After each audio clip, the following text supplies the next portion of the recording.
The unexpected defendant.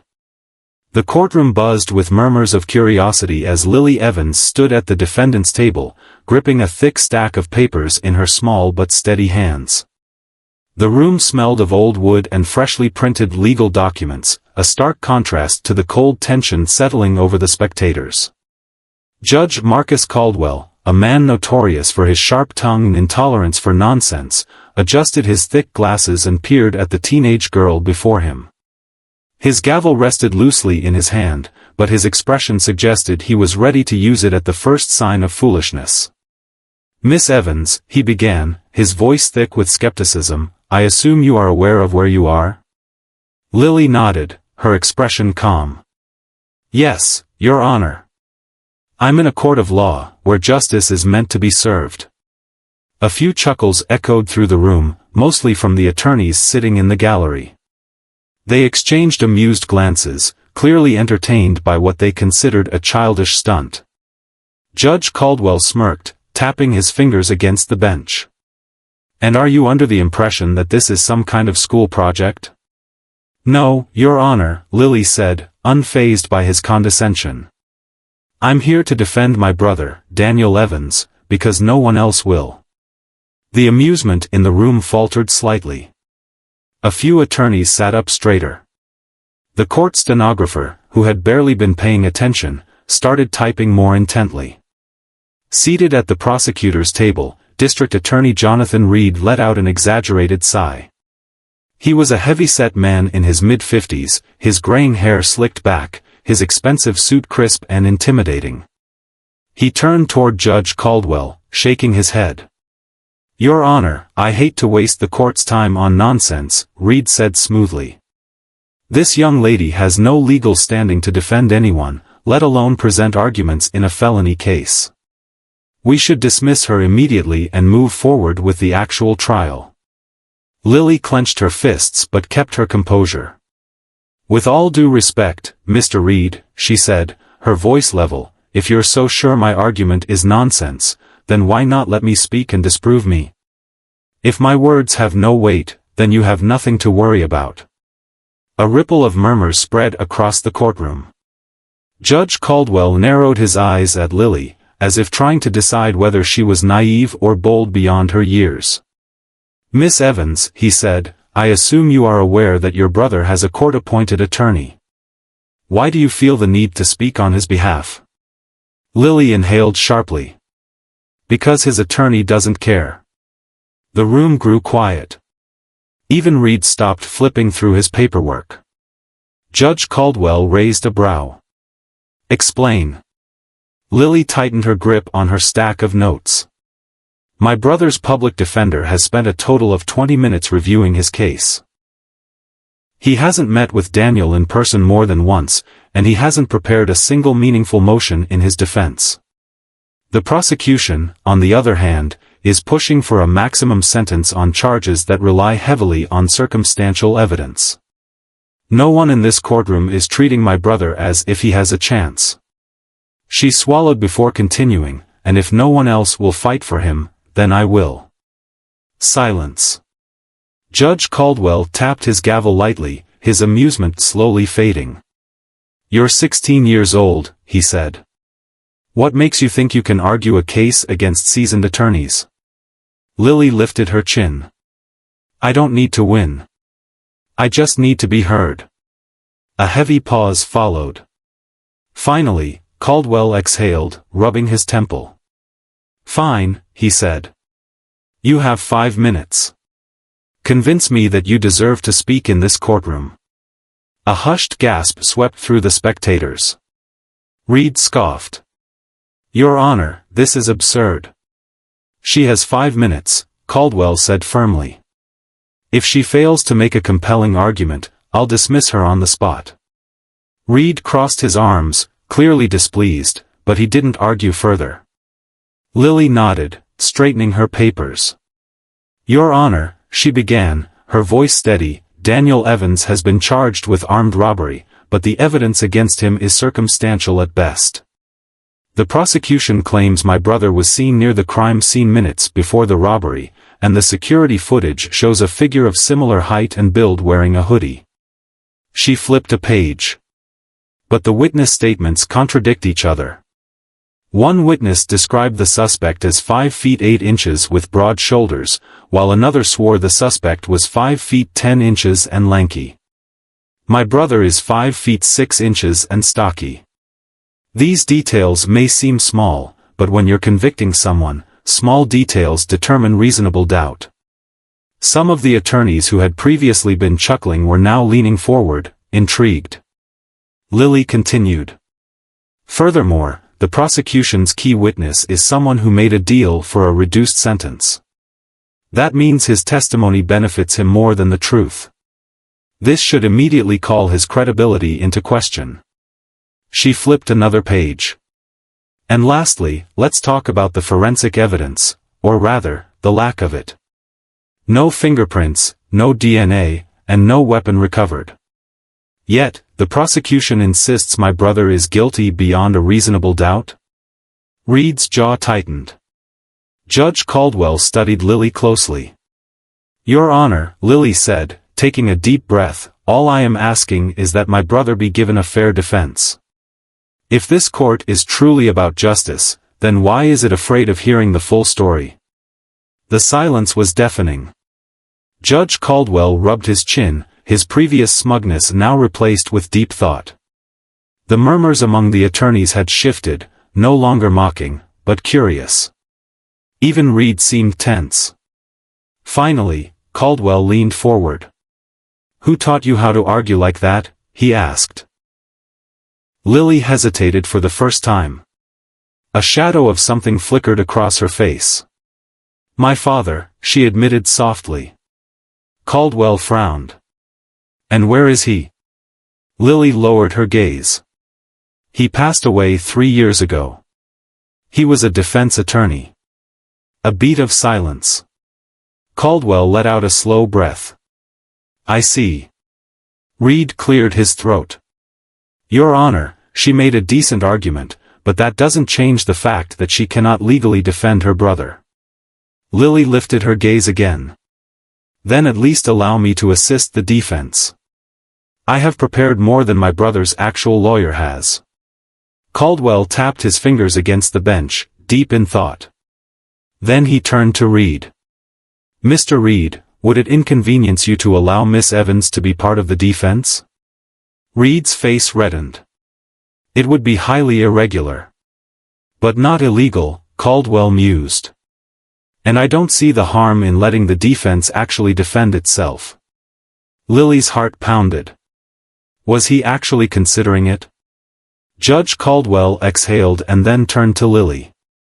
Miss Evans, he said. Congratulations.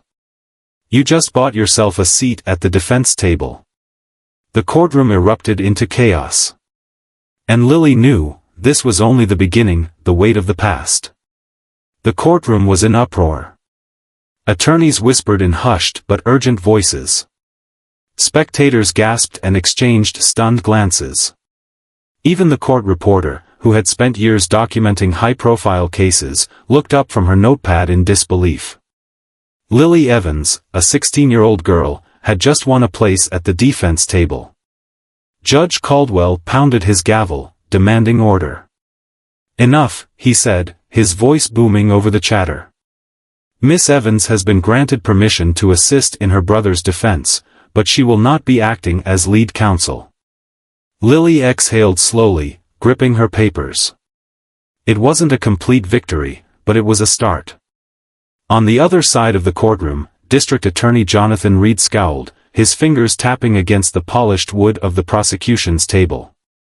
Your Honor, this is highly unorthodox, he said, clearly suppressing his frustration. A minor, without a law degree, has no business handling legal matters. This is a felony trial, not a high school debate competition. Judge Caldwell turned to Reed, his expression unreadable. And yet, she just provided more compelling arguments in 5 minutes than her brother's actual lawyer has in weeks. A few snickers rippled through the gallery. Reed's lips thinned. He glanced at Daniel Evans, who sat beside Lily, silent and tense. The young man, barely 20, had the look of someone who had already accepted his fate. His dark eyes flickered toward his sister, as if struggling to believe she had done the impossible. Caldwell sighed, rubbing his temple. "Let's move on. I'll allow Miss Evans to assist her brother's defense, but if she disrupts these proceedings or fails to keep up, I will remove her." He turned his gaze toward Lily. "Do you understand?" "Yes, Your Honor," Lily said firmly. Caldwell nodded and glanced at Daniel's appointed defense attorney, a middle-aged man named Peter Henshaw, who had spent the majority of the trial half asleep in his chair. Henshaw adjusted his glasses and cleared his throat awkwardly. Yes, Your Honor. I welcome Miss Evans." Enthusiasm. Lily didn't miss the way his voice dripped with disinterest. She clenched her fists beneath the table. "He doesn't care. He never did." But that didn't matter anymore. She was here now. And she wasn't going to let Daniel down. A past that never left. That night, after the trial adjourned for the day, Lily walked the dimly lit streets toward home. The courthouse steps were still buzzing with reporters, but she kept her head down and moved quickly. Daniel had been taken back to Holding, where he would spend another night in a cell. Every time she thought about it, her stomach twisted. Her brother didn't belong there. He had always been the protector, the one who kept her safe after their father died. While their mother worked double shifts, Daniel made sure Lily had food, finished her homework, and never missed a day of school. But now, he was the one who needed protecting. And she was the only one left to do it. She reached the small apartment they shared with their exhausted mother and quietly let herself in. Their mother was already asleep, but the smell of cheap instant coffee lingered in the air, proof that she had tried to stay up waiting. Lily sank onto the couch and pulled out her father's old case files from beneath the coffee table. Jonathan Evans. A name that once commanded respect in the courtroom. She ran her fingers over his notes, carefully handwritten in precise, bold strokes. Always look at the evidence like a puzzle. If a piece doesn't fit, question it. Lily swallowed hard. "Dad, I need you now." But she knew no one was coming to save her. This fight was hers alone. A broken defense. The next morning, Lily sat in the cold courtroom once more, her heart pounding as the trial resumed. Peter Henshaw, the so-called defense attorney, shuffled his notes and stood to address the jury. "Ladies and gentlemen," he began, his voice dull and lifeless, "my client is, well, he's innocent. And, we hope you'll see that. Thank you." Silence. The jury members blinked at him. Even Judge Caldwell sighed heavily, pinching the bridge of his nose. Reed smirked and stood up. "If the defense is done wasting time, I'd like to call our first witness." Henshaw didn't even object. Lily clenched her jaw. This man was supposed to fight for Daniel. Instead, he was handing him over to the wolves. As the prosecution's witness, a security officer, took the stand, Lily shot Daniel a glance. He looked as hopeless as ever. No. She refused to let him give up. When the security officer finished his testimony, Reed looked smug. "No further questions, Your Honor." Caldwell turned toward Henshaw. "Would the defense like to cross-examine?" Henshaw scratched his chin. No, Your Honor." Lily shot to her feet. "Objection." Gasps filled the courtroom. Caldwell raised an eyebrow. "On what grounds, Miss Evans?" Lily took a deep breath. "The defense has the right to cross-examine all witnesses. My brother's lawyer is failing to do so, which means the defense is not being given a fair chance." Reed scoffed. "Oh, come on." "Overruled," Caldwell said, his sharp gaze shifting to Henshaw. "Mr. Henshaw, your assistant has a point. Would you like to cross-examine the witness?" Henshaw hesitated. Then, he sighed. "Actually, Your Honor. I'd like to allow Miss Evans to question the witness instead. The courtroom erupted into chaos. Even Caldwell looked taken aback. You want to let a 16-year-old question the witness? She seems more prepared than I am, Henshaw muttered. Lily's heart pounded. She turned toward Judge Caldwell, meeting his gaze squarely. Your Honor, she said, if the court truly values justice, then let me speak. A long silence followed. Then. Fine, Caldwell said, rubbing his temple. Proceed, Miss Evans. Lily inhaled sharply and turned toward the security officer. This was it. Her first real cross-examination. Her first real fight. And she was ready. The first battle in court. A hushed tension settled over the courtroom as all eyes turned to Lily Evans. A 16-year-old was about to cross-examine a witness in a felony trial. Some people gawked in disbelief, others whispered among themselves, and a few, particularly the defense attorney Peter Henshaw, seemed relieved that someone else was doing his job. But Lily didn't care about their doubts. She adjusted her blazer, stood tall, and strode toward the witness stand where Officer Brad Miller sat. He was a burly man with a square jaw and a uniform pressed so tightly it looked like it might cut off his circulation. His hands rested confidently on the rail, and the slight smirk on his face told Lily he didn't take her seriously. Big mistake. She approached the podium, her hands steady. Officer Miller, she began, her voice clear and unwavering, you testified that my brother, Daniel Evans, was apprehended at approximately 11:15 p.m. on the night in question. Is that correct? Miller nodded lazily. That's correct. And you also claim that you personally witnessed him leaving the scene of the crime, a small electronics store, at that same time? Yes. Lily tilted her head. Are you absolutely sure? Miller's smirk faltered slightly. Yes, I'm sure, he said, his voice more rigid. Lily pulled out a neatly folded document from her case files. She walked toward the bench and handed it to the court reporter. Your Honor, this is a copy of the surveillance footage timestamp from a security camera located 2 blocks away from the electronics store. She turned back to Miller. This footage places my brother at a bus stop at exactly 11:12 p.m., 3 minutes before you claim he left the store. Can you explain how he managed to be in 2 places at once? Miller's face tightened. DA Jonathan Reed immediately stood. Objection. The defense is presenting evidence that hasn't been properly reviewed. Judge Caldwell held up a hand. Objection overruled. If this evidence is relevant, I want to hear it. Lily took a step closer to Miller, her eyes sharp. Officer Miller, you either lied under oath, or you made a serious mistake.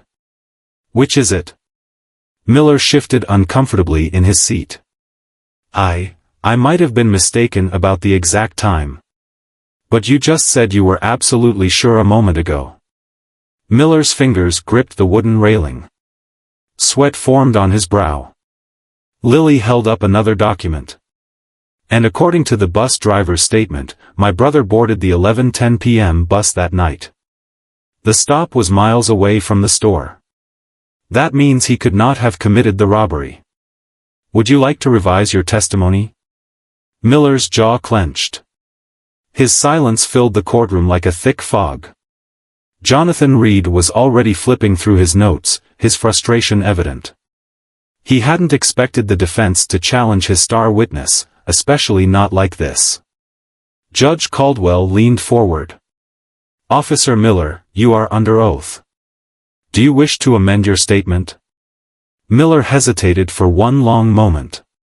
Then. Yes, Your Honor.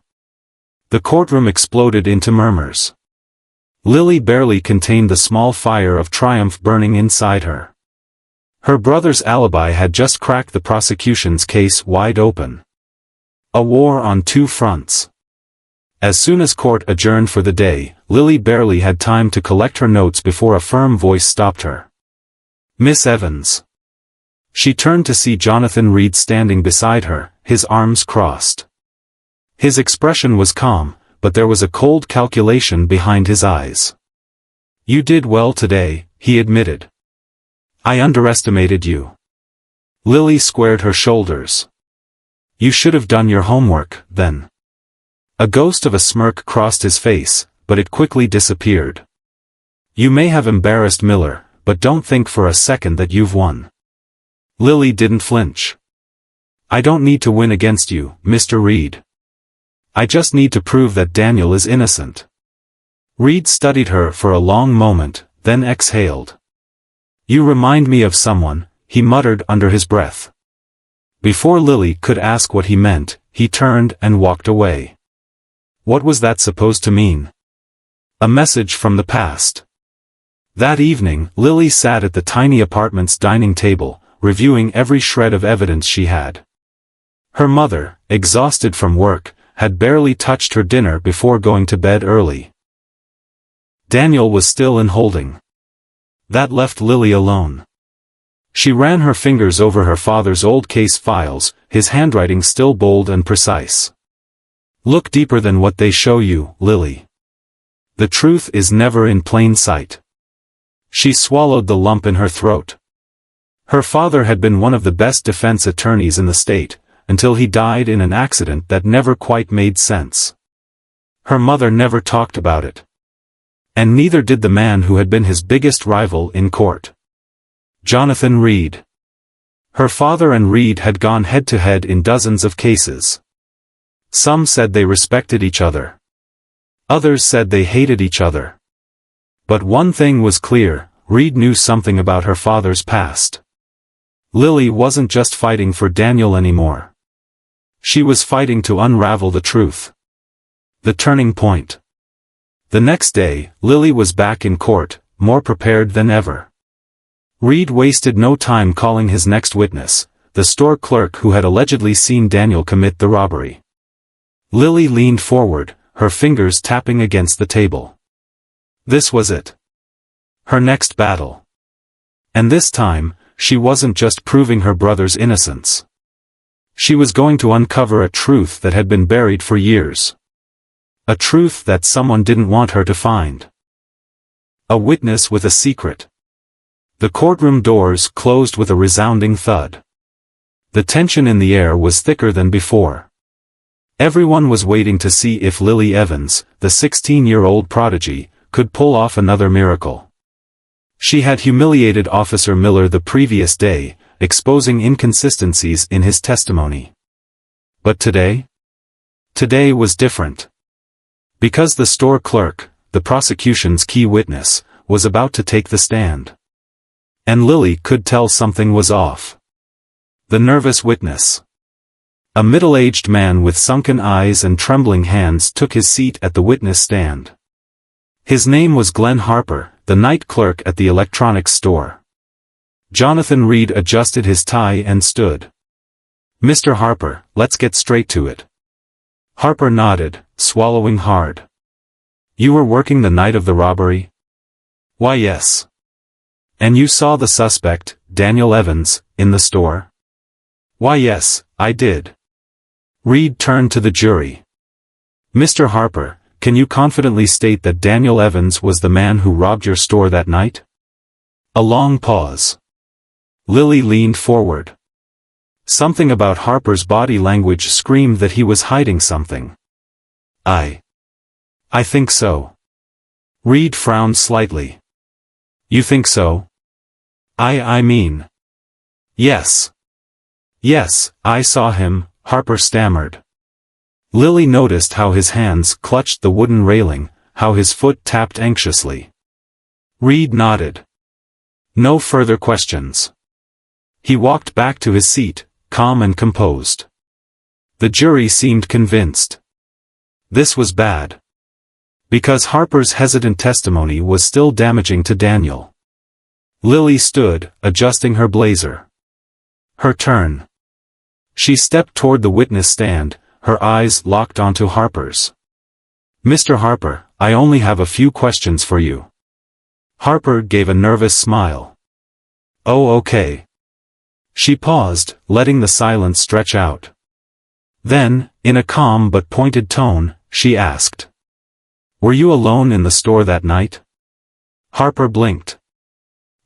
Yes." Lily tilted her head. "Really?" "Because I obtained the store's employee records, and according to them, you were supposed to have an assistant working with you that night." Harper's eyes widened slightly. Well, he called in sick." Lily nodded slowly. "So, to be clear, you were completely alone?" "Why, yes." Lily placed a document on the table. "Then can you explain why the store's security logs show that another employee's keycard was used to enter the back room at 10:45 p.m.? The courtroom went silent. Harper swallowed hard. I don't know. Maybe it was a glitch?" Lily folded her arms. "Or maybe you're protecting someone." Harper's hands shook. "That's not true." Lily's voice remained steady. "Mr. Harper, I don't think you saw my brother at all that night." Harper's breathing quickened. I did." Lily flipped over another document. "This is your official police statement, taken the morning after the robbery. It says you were hit on the head during the crime. Do you remember that?" Harper hesitated. "Yes, but—" "And yet," Lily continued, "you claim you clearly remember seeing Daniel Evans. Even though your medical report states that you suffered a mild concussion." A murmur rippled through the jury. Harper started to sweat. "Mr. Harper," Lily said softly, "are you absolutely sure it was Daniel Evans? Or is there a chance you were pressured into saying that?" Harper froze. For a full 10 seconds, he said nothing. Then, his shoulders slumped. I don't know," he whispered. "I don't know if it was really him." Gasps erupted from the spectators. The judge banged his gavel. "Order in the court." Reed's jaw tightened. He could see the case slipping. Lily, however, stood firm. "Mr. Harper, who made you say it was my brother?" Harper looked terrified. His lips parted, as if about to answer. But then, his eyes darted towards someone in the crowd. Lily followed his gaze. A man in a dark gray suit, sitting near the back of the courtroom.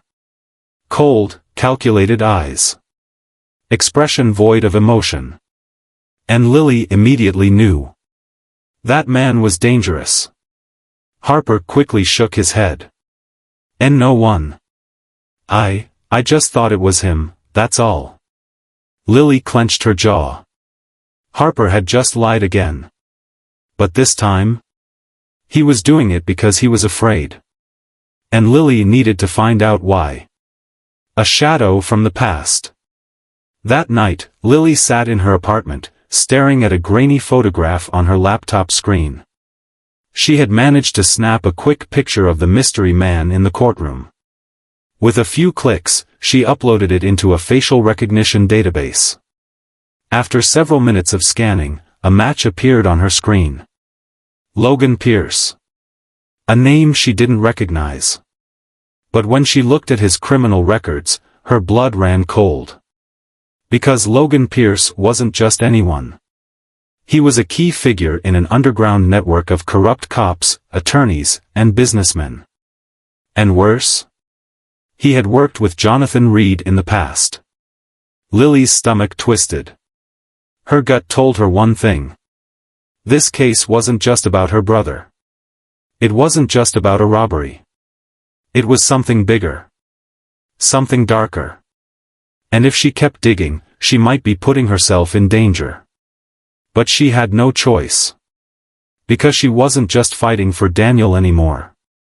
She was about to tear open a secret that powerful people had spent years trying to bury. And she had just made herself their next target. The man in the shadows. Lily's fingers trembled as she scrolled through the files on Logan Pierce. This wasn't just some random shady figure. Pierce had deep connections, to the police, to attorneys, even to politicians. And now, he had been sitting in her brother's courtroom, watching like a predator. It wasn't a coincidence. Something told her that Pierce wasn't just a spectator. He was controlling things behind the scenes. And that meant Daniel's case wasn't about a simple robbery anymore. It was about power. Corruption. And if she wasn't careful, she was next. A silent threat. Lily spent hours researching Pierce, connecting dots she hadn't seen before. Her laptop screen was filled with news articles, old police reports, and missing persons cases. Pierce's name appeared in places it shouldn't have. A bribery scandal involving a judge. A police officer who mysteriously vanished after investigating corruption. A journalist who tried to expose him, found dead in a car accident. Lily's pulse quickened. Was this who she was up against? Then, a sudden knock at her apartment door made her heart jump. She wasn't expecting anyone. Slowly, she stood up, heart pounding against her ribs. Another knock. Louder this time. She reached for a metal paperweight, the closest thing to a weapon she had, and approached the door.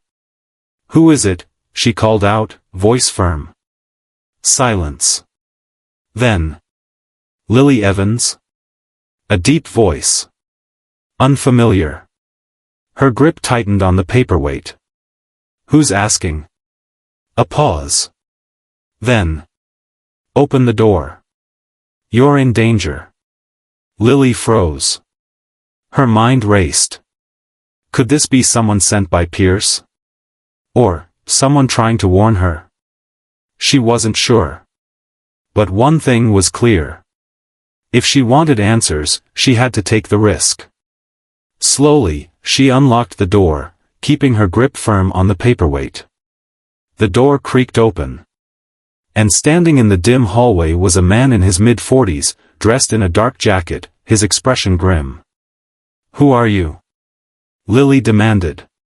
The man glanced behind him, as if checking for someone watching. Then, in a low voice, he said, "My name is Detective Kyle Harrington." Lily's eyes narrowed. "I don't know you."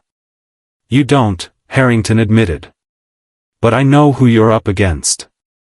Her heart skipped a beat. "You mean Logan Pierce?" Harrington nodded. "And if you don't back off this case, he's going to come after you." The corrupt web. Lily let Harrington inside, locking the door behind him.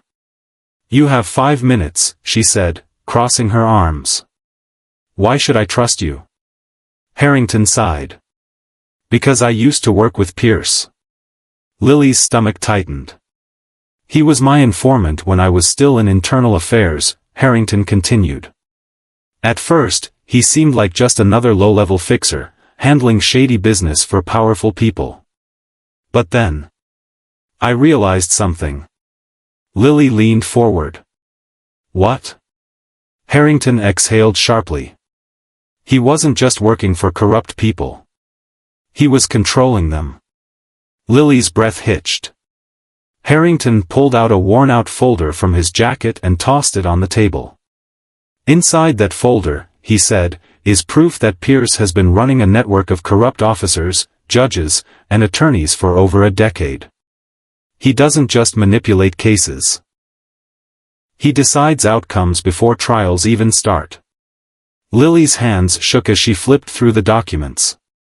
Names. Dates. Transactions. A list of people on Pierce's payroll, and at the very top, Jonathan Reed. Lily's head snapped up. "Daniel's prosecutor?" Harrington nodded grimly. "You think it's a coincidence that Pierce was in that courtroom?" He shook his head. "Pierce is the one making sure your brother goes to prison." Lily's pulse roared in her ears. So this whole thing. It was never about a robbery, was it? Harrington's eyes darkened. "No," he said. "It's about silencing someone. A dangerous connection." Lily's mind was spinning. Daniel was being framed. Jonathan Reed was involved. And Logan Pierce was orchestrating everything. But why? What does Pierce gain from all this? She asked. Harrington hesitated. Then, he reached into his jacket and pulled out a USB drive. He placed it in front of her. You're smart, Evans, he said. But you're asking the wrong questions. She frowned. Then what's the right question? Harrington met her gaze. The real question is, what did Daniel know that made Pierce want to destroy him? Lily's stomach dropped. Daniel was just a college student. What could he possibly know that threatened a man like Pierce? She stared at the USB drive. Somewhere inside it was the truth. The truth that could set Daniel free. Or the truth that could get her killed. And she had no idea which one it would be. The truth in the shadows. Lily's fingers hovered over the USB drive on the table. Inside it was the truth. Or a death sentence. Detective Harrington watched her, his eyes shadowed with concern. You sure you want to do this? He asked. Lily swallowed.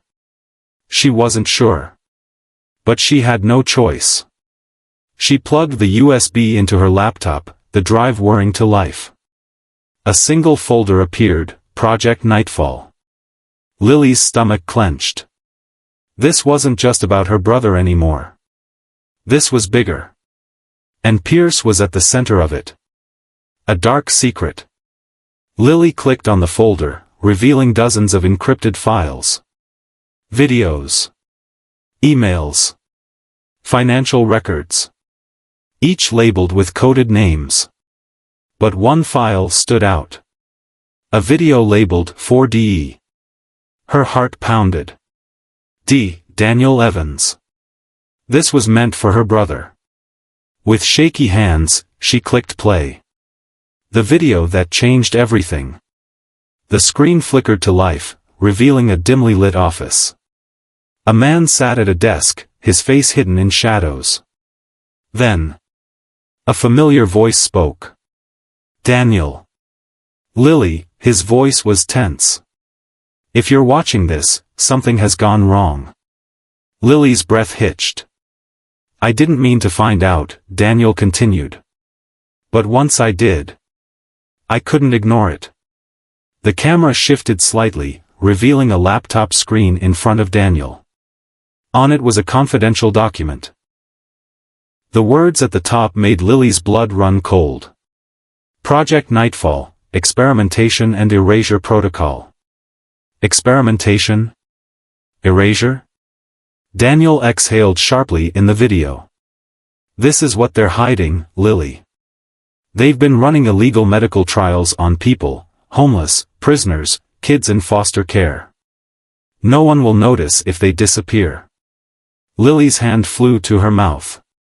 They've been covering it up for years. And guess who's pulling the strings? The camera zoomed in on a signature at the bottom of the document. Logan Pierce. Lily felt sick. Pierce owns judges, cops, even politicians, Daniel continued. And now, they know I found out. The screen glitched slightly, and Daniel's voice turned urgent. I think they're framing me, Lily. If anything happens, you have to expose this. I know it's dangerous, but... A loud bang interrupted him. Daniel's head snapped toward the door. Panic flooded his face. They found me. The screen cut to static. The video was over. Lily sat frozen, hands trembling. Her brother wasn't just framed, he had discovered a criminal conspiracy. And Pierce had tried to silence him. A race against time. Lily looked up at Harrington, her throat dry. They were experimenting on people, she whispered. And Daniel found out. Harrington's jaw tightened. I suspected Pierce was dirty. But this? This is bigger than anything I've seen. Lily's mind raced. She needed to get this to the press. To expose Pierce before he could cover it up. She grabbed her phone and dialed a number. Maggie Carter, her friend and an investigative journalist. The call rang twice before Maggie picked up. Lily? Maggie's voice was groggy. It's late, what's? I need you to meet me, Lily cut in. Now. I have something that'll blow your mind. Maggie hesitated. Is this about your brother? It's about something much bigger, Lily said. And I don't have much time. There was a pause. Then. Meet me at the old train station in an hour. Lily hung up. She turned to Harrington. We have to move fast. Harrington nodded. Then let's go. The hunter becomes the hunted. The train station was abandoned, its flickering lights casting eerie shadows. Maggie was already waiting, arms crossed. This better be good, she muttered. Lily handed her the USB drive. Watch the video. Maggie plugged it into her laptop, her expression growing darker with each second. When it ended, she paled. This is insane, she whispered. We need to publish this now. Harrington nodded. But we have to be careful. Pierce will do anything to stop this from going public. A sudden noise made them freeze. Footsteps. Coming closer. Lily's pulse spiked. Someone was watching them. Maggie quickly closed her laptop, shoving the USB into her pocket. Go, Harrington whispered. Now. They ran, but they weren't fast enough. A black SUV screeched around the corner, blocking their path. The doors flew open. And out stepped Logan Pierce. He adjusted his expensive suit, a cold smirk on his face. Going somewhere? Lily's heart pounded. Pierce's men surrounded them, guns visible beneath their jackets. He took a slow step forward, eyes locked onto Lily. I knew you were smart, he said. But I didn't think you'd be this reckless. Lily clenched her fists. You framed my brother. You ruined his life. Pierce chuckled. No, Ms. Evans. Your brother ruined his own life by sticking his nose where it didn't belong. He tilted his head. And now, you're about to make the same mistake. Lily's blood ran cold. Hand over the USB, Pierce ordered. Maggie took a step back. Not a chance. Pierce sighed, nodding to one of his men. Before Lily could react. A gunshot echoed through the air. Maggie collapsed, clutching her leg. No! Lily screamed. Pierce smiled. Now, let's try this again. Lily felt her world crumble. She had the truth, but now, she was trapped. And if she didn't act fast, she wouldn't live to expose it.